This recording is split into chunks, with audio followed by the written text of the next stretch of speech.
지난 1일 충청남도 서산에 모 전투 비행장인데요. 공군기지가 있는데 거기에 소속된 병사 18명이 그 주민들을 위해서 봉사하기 위해서 부대를 나왔습니다. 봉사활동 중 한 병사가 보이지 않는 거예요. 18명 병사 가운데. 그래서 급히 헌병대에 연락이 되고 헌병들이 이 병사를 찾기 시작했습니다. 한 택시 기사의 제보로 그 병사가 어디 있는지를 알아내고 결국 그 공군 병사를 체포할 수 있었습니다. 어디를 갔는가 하면 이 영화를 보러 가는 겁니다. 어떤 영화 한번 보실래요? 한참 인기가 있던 이 영화를 보려고 참다가 병사의 무리에서 빠져나와가지고 영화관을 간 것입니다. 그래서 헌병들이 산용 도중에 병사를 끌어낼 수는 없으니까 방해가 되지 않겠어요? 기다렸다가 아주 즐거운 마음으로 영화를 보고 나오는 이 병사를 체포해 갔습니다. 그래서 병사가 왜 봉사활동 중에 그렇게 없어졌느냐 물으니까 이 영화가 너무 보고 싶었대요. 이 영화가 너무 보고 싶어서 견디지 못해서 뭐 대단한 건 아니지만 탈영을 한 셈입니다. 그래도 공군 병사 아니에요. 아무리 영화가 보고 싶기로니 좀 참았다가 외출 시간이나 휴가를 내서 봐서도 좋을 뻔했는데 아무튼 영화를 너무 사랑한 나머지 자신의 자리에서 벗어나게 되었습니다. 그래서 요즘은 어떤지 모르겠습니다만은 이전에는 전쟁을 치룰 때 독전대라고 있었습니다. 특수부대예요. 독은 감독할 독자입니다. 그러니까 탈영병이나 너무 무서워서 전쟁터에서 도망을 치거나 쉽게 싸우지도 않고 적에게 항복하지 않도록 전쟁터에서 감시 감독하는 특수부대예요. 그래서 도저히 이 병사가 말을 듣지 않을 때는 사살해도 좋은 그런 허가를 받고 독전대가 존재한 적이 있습니다. 본문의 상황 배경 여러분 잘 아십니다. 사무엘상 17장 전체가 전쟁터 이야기예요. 17장에 보면 이렇게 시작하지 않아요? 블레셋 사람들이 그들의 군대를 모으고 싸우고자 하여 유다에 속한 소고에 모여 소고와 아세가 사이에 에베스다밈에 진침해 블레셋 군대가 왔습니다. 대항해서 이스라엘 군대도 진을 치게 되었습니다. 그러니까 사무엘상 17장 전체가 블레셋과 이스라엘의 전쟁 씬, 영화로 따지면 씬 장면을 보여주는 겁니다. 자, 여기서부터 저는 오늘 한 가지를 분명히 좀 강조를 드리고 싶습니다. 블레셋의 전력이 이스라엘의 전력보다 월등히 낫다는 말이 17장에 한 번도 등장하지 않습니다. 그러니까 너무너무 블레셋 군대의 힘이 강했기 때문에 이스라엘 백성들이 주눅이 들어가지고 이런 상황은 일단 아니다, 그런 뜻입니다. 군사의 수에 대해서도 전혀 말하고 있지 않습니다. 다만 한 가지 분명히 드러나는 것은 블레셋에는 한 사람이 있었다는 겁니다. 많은 군대 수가 아니고요, 한 사람이 있었다는 겁니다. 자, 사무엘상 17장 4절 같이 한번 볼까요? 같이 한번 읽어보십시다. 블레셋 사람들의 진영에서 싸움을 도우는 자가 왔는데 그의 이름은 골리앗이요 가드 사람이라. 그의 키는 6규빗 한 뼘이요. 아멘. 지금 블레셋 군대가 뭐 엄청난 무기, 이스라엘 백성들에게는 없는 특별한 무기를 가지고 있다 그러지 않았어요. 훨씬 더 많은 군사의 수가 지금 진을 치고 있다 그러지 않았어요. 거기에는 군사들의 사기를 돋우는 한 사람이 있었다는 겁니다. 누구라고요? 골리앗이에요. 골리앗. 그리고 남달리 몸이 컸던 것 같습니다. 최소한 2m 70에서 2m 90 정도 되는 엄청난 몸의 크기가 정말 다른 사람에게 비해서는 월등한 그런 한 사람이 있었습니다. 주로 하는 일이 무엇인가 하면 실제로 싸움이 시작되지도 않았어요. 칼과 칼이 부딪히고 그러지 않았습니다. 오직 이스라엘의 군대를 향해서 40일 동안 한 것이 있는데 그것은 한 가지예요. 모욕이에요. 계속해서 모욕하는 겁니다. 너희가 그렇게 하나님의 군대면 나하고 한번 대적해 볼래? 한 사람 나와봐. 아무도 나가지 않습니다. 40일 동안 모욕을 했습니다. 그래서 17장 전체에 모욕하다는 단어가 6번 반복이 됩니다. 그러니까 골리앗이 주로 하는 일이 무엇이라고요? 실제로 싸우지 않았어요. 모욕하는 겁니다. 계속. 하나님의 군대라면 이스라엘아, 너희들의 모습이 이거밖에 되지 않느냐. 계속 모욕하는 겁니다. 사울왕은 숨을 죽이고 있습니다. 왕이지만 한마디도 못하고 있습니다. 무능함과 연약함을 드러낼 뿐이죠. 왜 그랬을까요? 골리앗의 쩌렁쩌렁하는 그 목소리만 들었지 하나님의 음성 듣는 데는 실패했습니다.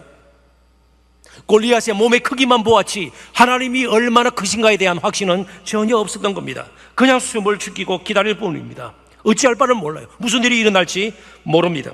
골리앗을 향해서 아무 말도 하지를 못했습니다. 자, 그렇다면 골리앗이 블레셋 군대의 사기를 붙어두는 것처럼 이스라엘에도 많은 사람이 필요한 것은 아니었어요. 한 사람이 필요했죠. 몸이 클 필요가 없었습니다. 칼을 잘 쓰는 장수일 필요도 없습니다. 오직 한 사람, 아니다, 하나님은 살아계시다. 하나님은 우리의 하나님이시다. 하나님은 즉 골리앗보다 더 크신 분이시고 이스라엘의 전쟁은 칼과 창의 전쟁이 아니고 이 전쟁은 여호와 우리 하나님께 속한 것이다 외칠 수 있는 한 사람이 필요했단 말이에요. 한 사람이. 그때 평범한 목자가 나타난 겁니다. 누구예요? 다윗이에요. 다윗의 몸집이 컸습니까? 그렇다고 뭐 물맷돌이 뭐 아주 신비한 힘이 있어서 골리앗을 나중에 쳐 죽이고 그러지 않아요. 하나님에 대한 확신, 그것이 다윗이 가지고 있는 전부였습니다. 사무엘상 2장 2절을 읽어볼까요? 굉장히 멋진 말입니다. 같이 한번 읽어보십시다. 여호와 같은 거룩하신 이가 없으시니 이는 주밖에 다른 이가 없고 우리 하나님 같은 반석도 없으심이니이다. 누가 한 말 같아요? 아주 위대한 선지자요? 제사장요? 누가 한 말 같아요? 가장 당시에 천대받을 수 있는 불임증에 걸렸던 한나가 나중에 하나님의 크심을 발견하고 고백한 내용입니다. 한 여인의 입에서 저런 고백이 나오는 겁니다. 에스더라는 한 이스라엘 여인이 왕후가 되고 하만이라는 악한 사람이 유다 민족을 말살을 하려고 할 때 죽으면 죽으리이다. 바로 한 사람이 필요했던 겁니다. 바로 에스더를 통해서 유다 백성이 구원을 얻는 것을 보게 됩니다. 오늘 한 사람이 필요합니다. 정말 하나님의 크심을 확신하는, 뭐 세상적으로 뭐 돈이 많거나 학벌이 좋거나 무슨 탁월한 실력을 갖추고 그게 아니에요. 하나님에 대한 확신이 있는 사람, 복음의 열정을 가진 사람, 예수 그리스도가 진정 우리의 주님이시고 왕이심을 고백하고 그 부분에서 전혀 생명을 걸고라도 양보 타협할 수 없는 사람, 그 한 사람이 오늘 우리에게는 필요하다는 겁니다. 이런 다윗도 그 한 사람 다윗도 나중에는 골리앗이 아닌 사울임금, 어찌 보면 보잘것없는 그냥 큰 소리만 치는 사울이 두려워서 블레셋으로 도망하고 맙니다. 그래서 우리에게는 다윗이 아닌 다윗의 자손이 필요하죠. 다윗의 자손으로 오신 진정한 왕이 필요합니다. 거짓과 거대한 악에 맞서서 심지어 죽음의 세력 앞에서도 호련히 한 사람으로 섰던, 그리고 우리의 생명을 위해서 십자가를 지셨던 그 왕이 우리에게는 오늘도 필요합니다. 그 왕 안에서 이제 우리는 외칠 수 있습니다. 하나님께 생명이 있고 이제 우리의 인생이 우리의 가진 것으로 결정이 되는 것이 아니라 그 왕이 우리를 이끄실 때에, 그 왕이 우리와 함께 하실 때에, 그 왕이 우리의 왕이 되실 때에, 그 왕이 우리를 다스려 주실 때에 우리의 인생은 달라지고 새로워질 수 있다는 것을 우리는 기억해야 합니다. 오늘 교회가 정말 너무나도 빗나가고 있습니다. 교회를 움직이는 것이 돈인 줄 알아요. 교회를 움직이는 것이 유력한 사람들의 힘인 줄 알아요. 아니요, 단 한 사람이에요. 정말 교회를 움직이시는 분은 하나님이시라는 확신이 있는 사람이에요. 그렇지 않으면 골리앗 앞에 다 우리는 무너지고 말 것이에요. 지금은 괜찮아 보이지만 골리앗이 나타나면 다 사울 임금처럼, 이스라엘 백성들처럼 숨을 죽이고 모욕을 당하게 될 것입니다. 교회의 진정한 능력은 예수님께로부터 옵니다. 그분이 우리의 왕이세요. 그런 의미에서 오늘 저와 여러분이 그 왕과 더불어서 이 시대의 한 사람이 되어야 합니다. 정말 하나님의 능력과 크심을 확신하는 이 시대에 하나님을 선포할 수 있는 소명의 사람이 되어야 합니다. 우리의 직업이 무엇인가 그렇게 중요하지가 않습니다. 하나님 나라에서는요, 지금 나의 형편과 사정이 어떤가, 그 다음 문제입니다. 내가 하나님을 정말 얼마나 크게 생각하고 있고 내 인생에 그분이 도대체 어떤 자리에 있는가, 그분이 얼마만큼 나에게 영향을 미치는가, 이것이 우리의 인생을 결정짓는 중요한 요소입니다. 그래서 오스 기니스라는 아주 탁월한, 특별히 소명에 관한 책을 쓰신 분이십니다. 이분이 이런 말을 남겼습니다. 같이 한번 읽어보고 함께 기도하는 시간을 갖겠습니다.